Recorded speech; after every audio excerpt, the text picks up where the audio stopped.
WiSP Sports Radio, the voice of women in sport. Hello and welcome to Season 2 already, Episode 1 of the WiSP Sports Desk with me, Chris Stafford, and my co-host, who happens to be in Lausanne, Switzerland, just for a change this week, Nancy Gillen. Nancy, how are you? I'm good, thank you. Not as cold as we thought. I think I'm colder here in Middleburg, Virginia, than you are in Lausanne, by the sounds. Yeah, it does make a change to Siberia. It was actually relatively warm here. But yeah, we were talking... You were used to being in Russia, aren't you? Yeah, so I'm kind of quite accustomed to the cold now. But yeah, we were talking earlier that it's causing all kind of problems because obviously they need a lot of snow and it's just not falling for them at the moment. Yeah, we're going to hear about that in just a moment. But first of all, I want to bring in one of our new contributors in 2020. We're going to really put a focus on youth, and we're also going to put a focus on soccer with a brand new contributor. So I'd love to welcome Julie Helmsley. Julie is a former international player turned consultant and now coach. What do you do the most of, Julie? Consulting, yes.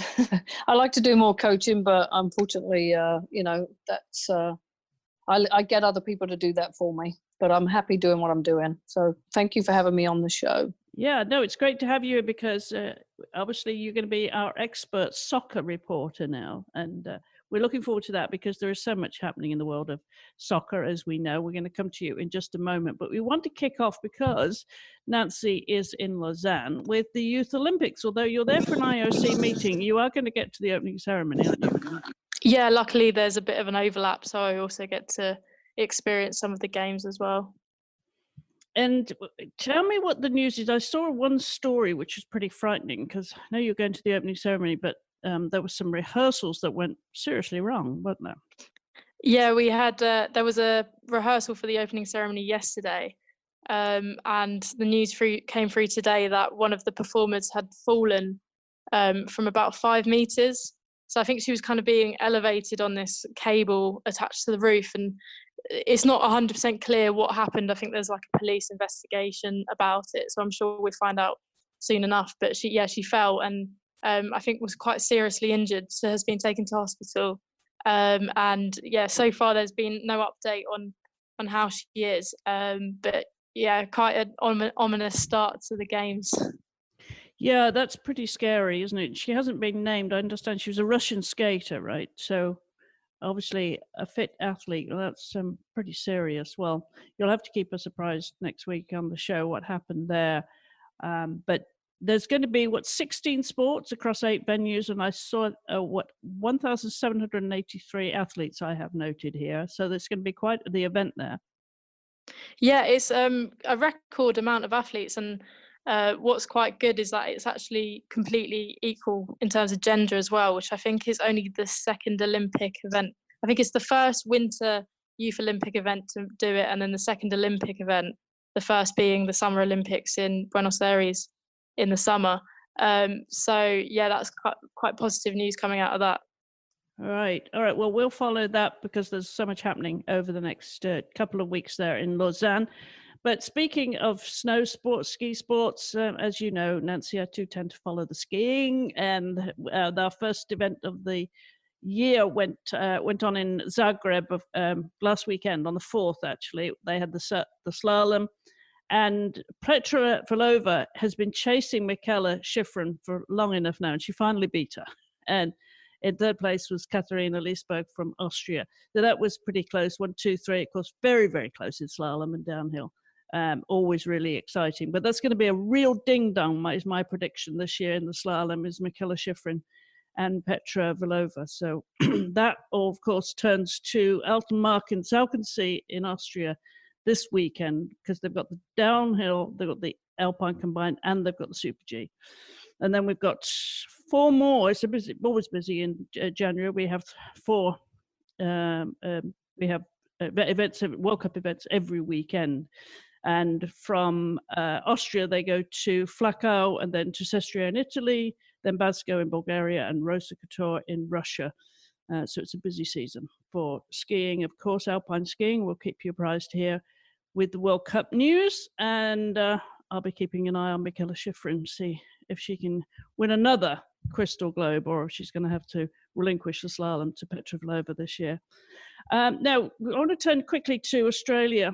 Australian Open tennis starts on the 20th of January. I don't know if you saw this story, Nancy, but Maria Sharapova was criticizing Brisbane International, it's one of their warm-up events, because they were bumped off the main courts there in favor of the men's games. Did you see that? Yeah, I did see that. I don't think she was too happy about that. Rightly so. But yeah, that's it's a shame as well, because the Australian Open is normally quite a enjoyable event, and they've got, Ashley Barty, and they've got their own tennis players that they can, normally champion. So to kind of have something like that happen in the run up to it is quite disappointing. Yeah, well, at least they're making a noise about it. And of course, Maria Sharapova, she's only ranked number 147 in the world right now, and she's had a shoulder injury recently. I think in Brisbane, she was saying she even got a virus, and she was hospitalized for 24 hours. Well, she's had a bit of a rough start. Last year, she was plagued by this shoulder injury, but she does have a wild card to the Australian Open, and that's something she hasn't won there sort of 12 years. She's been runner-up 3 times, so it'll be interesting to see at her age, at 32, whether she can make the comeback. She's worth a lot of money right now, but it'll be interesting to watch that, of course, because no doubt Ash Barty, she's number 1 right now. She'll be going into the Australian Open in Melbourne there in a couple of weeks as favourite. But before we go any further, we have to bring in our other new contributor to the show. I'm really thrilled because Lindsay Gibbs, who pens newsletters, but she does a lot more than that, Lindsay, don't you? Oh yeah, I have a podcast of my own, Burn It All Down, feminist sports podcast and newsletters, and yeah, big fan of the show. Happy to be here. Well, thank you very much for joining us. And tell us everybody where you are, Lindsay. So I'm in Washington D.C., where I live. So really boring stuff going on here these days. So that's my whereabouts. Okay, well, we're not too far away. We're almost neighbors now. I'm in Middleburg, Virginia. That is right. I forgot. We have to get together. We absolutely do. Coffee time, talk sports. All right. Well, thank you for joining us, and a big welcome to the show, Lindsay. We're delighted to have you. And you're going to tell us about your newsletter in just a moment and what you've been covering. You're going to hop on the show every week, I think, and give us your perspective on women's sports. But before we go any further, let's jump over to Julie again, because Julie is going to be our weekly sports reporter, soccer reporter, I should say. And there's quite a lineup there, Julie, you've got for us this week. Well, I was looking at some of the things that are in the news right now, and obviously women's soccer with the USA winning the World Cup back to back, and the tremendous wave that's been going through. I mean, it's all exciting, really. But let's look at grassroots and girls and youth soccer. I mean, there's 3 million players that play in the US. It's the nation's leading sports organization for 5 to 19-year-olds at the current time, which is more than Boy Scouts, Girl Scouts, and Little League Baseball, obviously being a national sport, baseball. So that's kind of great for soccer.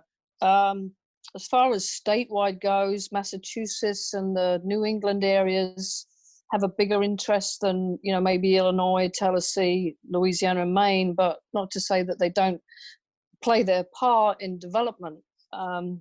US Youth Soccer has come out with the new grassroots modules, which will encourage recreational participation and also allow parents to become volunteers at a level where they just, they don't want to become a B license or an A license. They just want to have fun with their kids and pass some things on.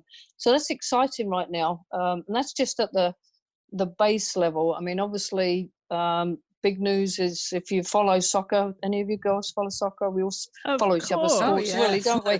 We all follow each other's sports, so that's brilliant. That's why we're here. Amanda Duffy, who, has had a long reign with the being president of the National Women's Soccer League, which has been really successful over the last 3 years as executive president, as she's now moving to Orlando Pride. And Orlando Pride is just up the road from me because I'm in Florida. Sunshine, I'm sorry, girls. And, she's going to have a new role there. from February the 15th, she leaves her post as president and then takes up with the Pride. So that's going to be exciting because she's a great motivator. She installs confidence and impactful to make sure that, and Orlando need it. They're struggling with numbers, although their average spectators is like 2,500, but they're hoping to get 5 or more. So that's good. And Laura Harvey, who was a Utah, I think it used to be called Washington. They were in Washington Reign, and now they're Utah Reign. She's had a great a time there, but she's now taken on the U20 women's head coaching job, and I'm really excited for her because she's a great influence in the game, and even a assistant coach, they're not just colleagues, they're really good friends. And a lot of my colleagues have gone to her practices and watched, and she likes to share. And she's a fellow Brit, so I'm kind of happy with that. So we heard about her. Yeah, we had her on the show actually when we had her on full time on Katie Stengel's show, because Katie played for the Utah Royals FC, and she hosted a few shows with us, and she had Laura on at one point. So that's exciting for Laura for sure. And interestingly, now it's a time when the winter training camp started, and I know the senior team have just had their first camp, haven't they, in Tampa? Yeah, just had their camp there, getting ready for the qualifications for the Tokyo Olympics. They got 3 games coming up, haven't they, at the end of the month, beginning? Yeah, 3 games coming up. Yeah, so I think one's in Orlando as well. So wherever you are, make sure you go and watch. It's a fantastic opportunity to see things at the and see how hard the girls are working and what they're trying to achieve, and just general support really for the sport. When I was growing up, we went to watch every sport to support it, and soccer, alpine skiing, Olympics. I mean, it's just brilliant really that we can all go and watch it. Laura, Lindsay, I'm sorry, who do you support?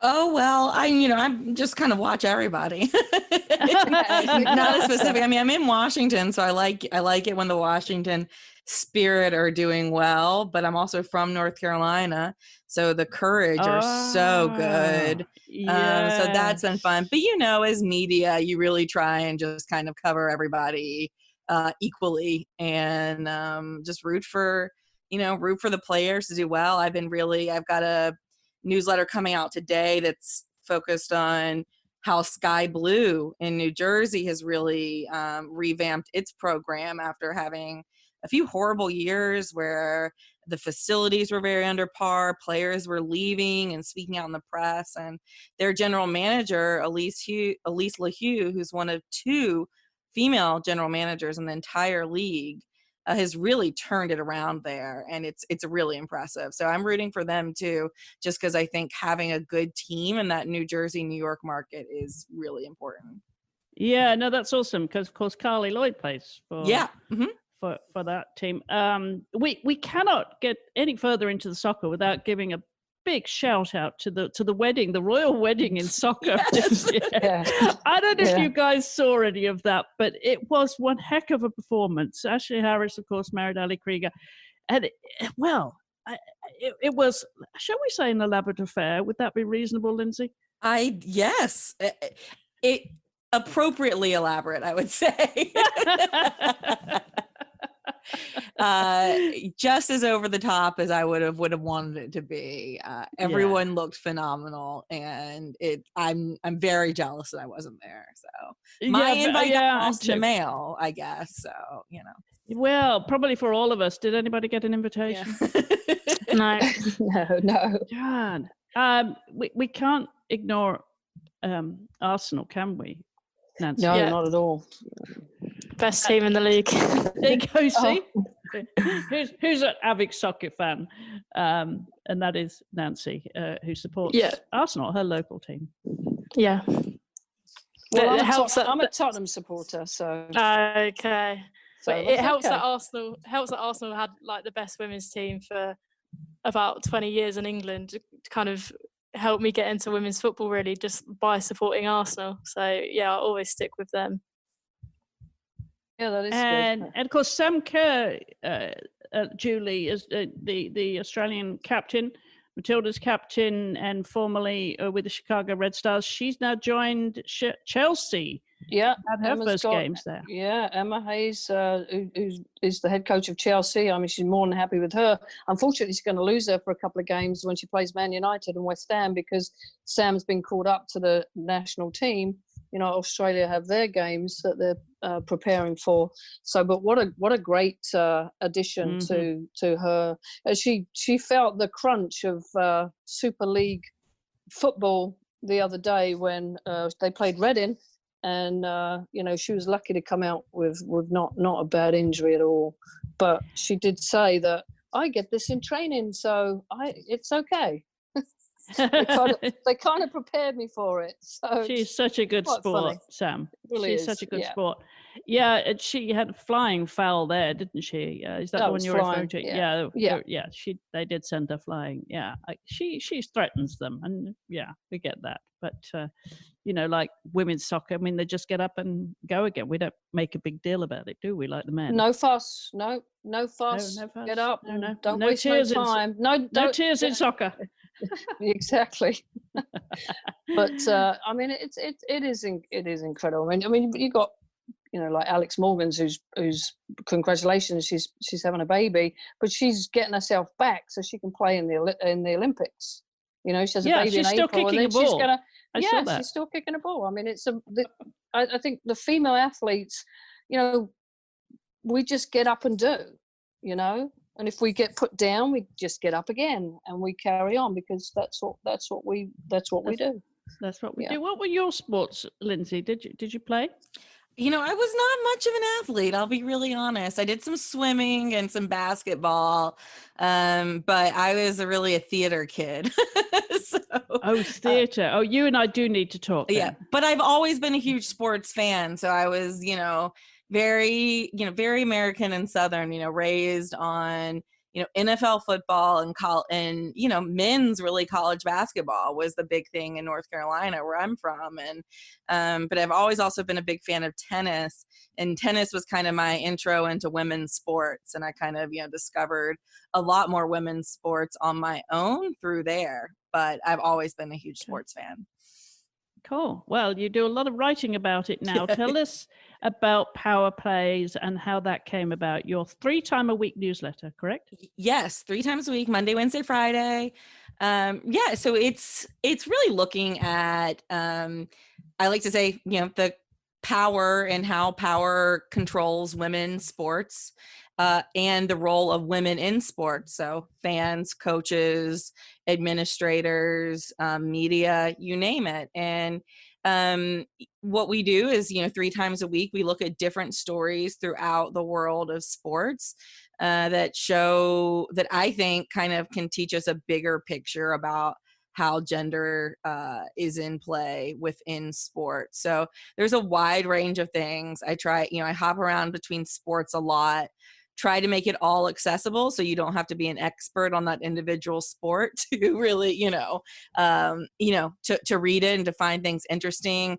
You know, this week I wrote about hockey. At the beginning of the week, there was the under 18 World Juniors Championships for the women weren't broadcast at all, whereas the men's World Juniors hockey is broadcast all over Canada, given so much money. Has become a national, basically, holiday because of how much investment the sports network up there has given it. And yet the women are stuck with one static camera that looks like a security tape. So, I like to look at issues like that throughout the sports. I'm going this week to the big fight on Friday night, which I'm very excited about. Clarissa Shields will be trying to become the fastest to get the championship belt in 3 different weight classes.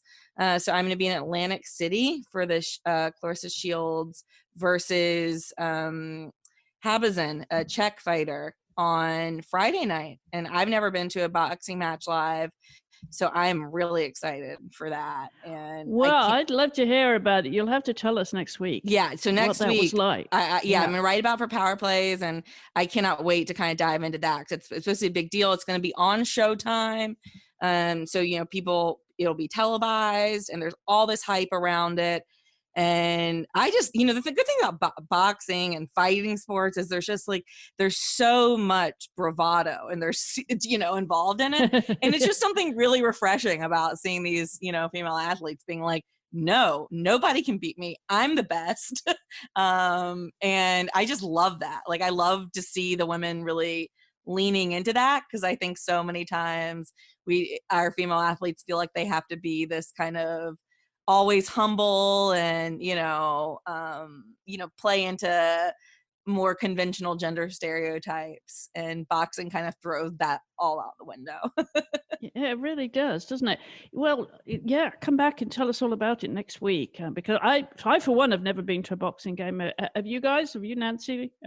Yeah, well, I was at the World Boxing of course you have. Championships, What a silly question. Yes, I think you have. amateur boxing is quite a bit different, because you don't have the kind of like the whole show around it, but it was still really, really enjoyable. Yeah, I've kind of converted into a boxing fan because of it.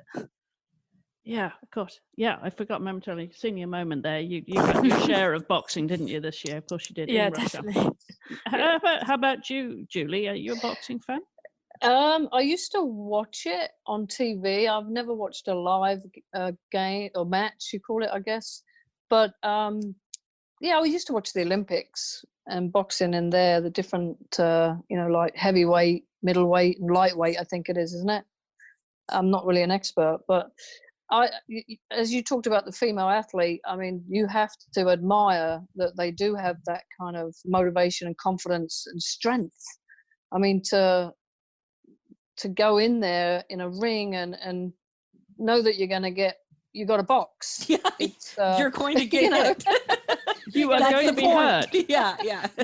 You're going to get hit. You're going to take the blows, I think it's a strategy. There's a good skill and strategy, especially for the female game. Quick on your feet, quick hands. I wouldn't watch it every week, but I'd watch it if I was following sports. Yeah. Good luck to them. Who do you want to win? Well, I mean, on this Clarissa Shields is really, she's on her way to kind of building a legendary career. I mean, you could say she already has a legendary career here in the States. So I think she's by far the favorite. And, I want to continue to see her career rise, but an underdog winning is always fun as well. So I'm going there with an open mind. I'm doing lots of research beforehand, talking to a lot of people, and just kind of want to go and see what it's like. I think that, as you were saying, it's good to go and support all different types of women's sports. And I think that there's something that we can learn and take from like all of these experiences. And so boxing to me is so different from what I'm accustomed to in the sporting world, that I'm just I'm really excited to kind of feel it out and see what it's all about. You know what will be interesting, Lindsay, is to hear from you, about the audience too. Exactly. How many men versus women are there? And what's fun is like the men's boxing matches are the undercard, and I just love that. Like Clarissa Shields is the main event, and it's just really rare, like in any thing that you go to in any sport, even in tennis, often like the men are treated as the main event and the women are treated as the warm-up act, most of the time. And that's one of the most equal sports that we have. So, it's really, I'm excited to take in the whole dynamic, and I can't wait I'm sure I'm going to have plenty to talk about next week. I will be interested to hear your physical response to the match too. Once you actually get there and you get in the atmosphere of the crowd, of the, the whole occasion of it all. Because I'm one of those people, I used to arm wrestle when I was younger with, other riders. We all thought we were strong around horses, which we were. But the thought of actually hitting somebody, no. I know. Well, yeah, it's all right. Well, let's move along, because I know Nancy over there in Lausanne has been following other stories as well. One involves fortune telling, doesn't it, Nancy? Where did you get that from? Yeah, I think we picked it up from RT, the Russian news agency, but it's a really bizarre story. And it's about the Sochi 2014 Winter Olympic figure skating champion, Adelina Sotnikova. She's only 23 years old, so when she got her Olympic gold, she was pretty young, kind of like 17, around about 17. But she's kind of been revealed as a victim of a scam. And I think essentially what happened is she broke up with her boyfriend, her boyfriend broke up with her, and she wanted to get him back. So she turned to a fortune teller, which she found on Instagram. What? And I think the fortune teller kind of said, you need to put a deposit down first before I can help you out. So she paid in British pounds, £25,000, so about $32,000. And then this fortune teller fled to Ukraine. So the police have been investigating, and yes, she's been revealed as one of the victims. But it's quite interesting because she won Winter Olympic gold, and then since then hasn't actually competed in figure skating apart from kind of like on TV professionally every so often. So yeah, she's kind of been slightly out of the headlines and has just come back in with this absolutely bizarre story. Yeah, that's extraordinary. Wouldn't you think they would see that coming? Yeah, I think it was the fact that she believed. It wasn't like she was scammed, to like give her money. She willingly gave her money, thinking that the fortune teller would be able to help her out, which I think is probably the funniest thing about the story. Yes, exactly. There's a reason why they're called a fortune teller. All right. Well, as I mentioned earlier on in the show, that one of our focuses this year, right across all our programs, is youth. We are going to focus a little bit closer on girls and youth in sport. And I don't know if you saw this, Lindsay, this kind of story you may have picked up, that in Puerto Rico, they're reining in youth sports, and that's caused the adults to be a bit worried because they're introducing far-reaching regulations on organizers of youth sports in an attempt to protect children from excessive competition. That's a story that ran in the New York Times earlier this week. Did you see that? I did not. No, that is so. They're just worried that it's too much too early. Like they're competing in too much. The intensity is too much too early. Yeah, the baseball league administrator apparently was warning that children will go soft, unable to compete in society. And of course, they're making exceptions to training elite athletes, but that is a concern because I know parents protect their children from injury, but it actually contradicts the other story that it's a thread that we're going to be following throughout the year, and that's about retaining girls in sport, because apparently if they stop playing by the age of 10, that seems to be the cutoff point just before they get into middle school. Right, there, just puberty, that they have less than 10% chance of being active as an adult in sport. Now, that's an interesting statistic, but that is a complete dichotomy there. What is your thoughts on that? Do you have much experience, Lindsay, of that happening? And then I'm curious, Julie, about the fall off rate in soccer as well. But first of all, Lindsay, what are your thoughts on this? Well, I do think that a lot of times all of these pay to play systems and how intense the parents and coaches can take these things at such a young level, it's such, with such young kids, is sometimes really appalling to me. Like, I think it turns into a business way too early for my liking. At the same time, I think I don't think stopping young girls, especially from competing in sports, is the answer. I think you just need to adapt the sports maybe more to modern times, and maybe make, the sports themselves and the programs more inclusive, a little bit more flexible, and a little bit calmer, so that they're not quite as big of a commitment. But I don't think that the answer is not having, I think we need to find more ways to get more girls into sports and to keep them in sports, especially through puberty, because that's when we learn, that's when the dropouts start. That's when women stop believing that they can be anything they want to be, that's when all these, the body dysmorphia and all these things start. So I just think I really disagree with that approach to things. Yeah. Julie, your thoughts on quickly on the soccer, if you would, and what about the fallout rate there for girls? Well, the fallout rate for girls is that they're quite a few percentage behind the boys anyways in numbers, but the most main reason is they're not having fun. That they want fun, they want to develop skill, and they want to be treated in a way where they want to come back.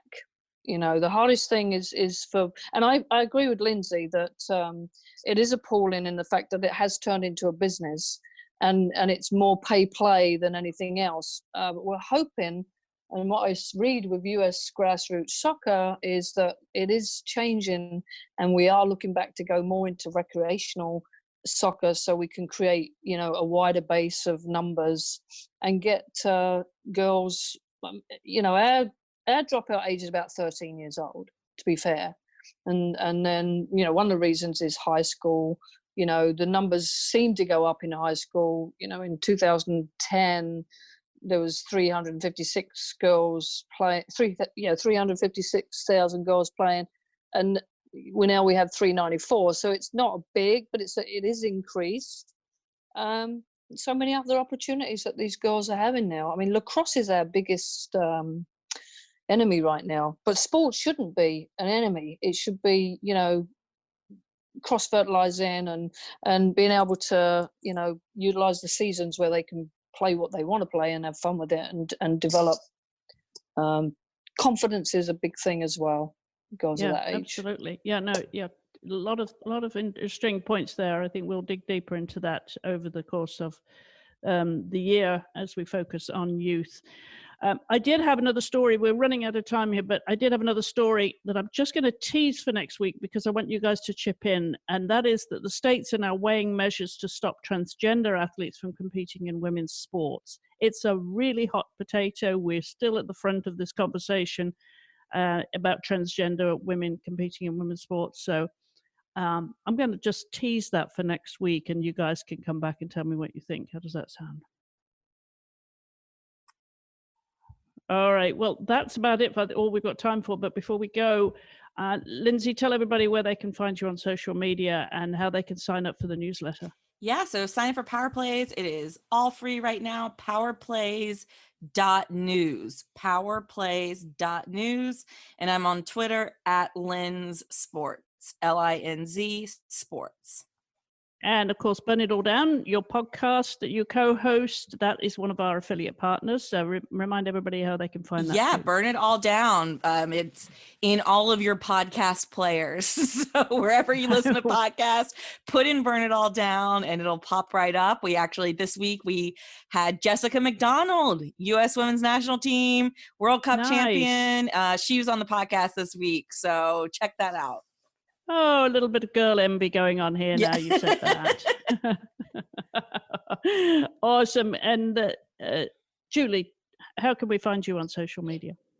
Well, I just have an email right now. I'm not as I'm just getting myself organized. Get you on social. No, we've got to get you on social media. Got to get you on Twitter at least. Yeah. Yes, that'd be great. I'll look forward to. I'll look forward to getting that up and then letting you know next week. Let's do that then. Everybody can follow you as well. And of course, Nancy, as always, is scribing for InsideTheGames.biz. InsideTheGames.biz. She's still in Lausanne until the weekend. They're covering the IOC meetings. Nancy.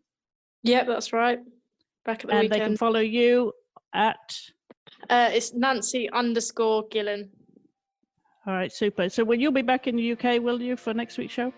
Yeah. I think after this, I'm actually back in the UK for a few months, really. Everything's quieting down before the Olympics start. So, yeah, I'll be back in England for a while. Famous last words. Yeah. Right. I'll be somewhere. I'll be in Russia again next week, I reckon, probably now. You never know from one day to the next. You just jinxed yourself for sure. Right. Just don't use the fortune teller. Exactly. Avoid the fortune tellers, Nancy. We, of course, are on social media at WiSP Sports, websites wisports.com. You can join in the conversation anytime by following us.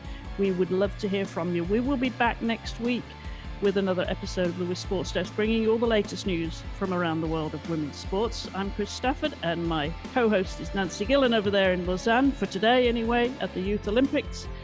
And we've got Lindsay Gibbs in Washington, D.C., and Julie Helmsley in Florida. Guys, thank you very much all for joining me this week. Thank you.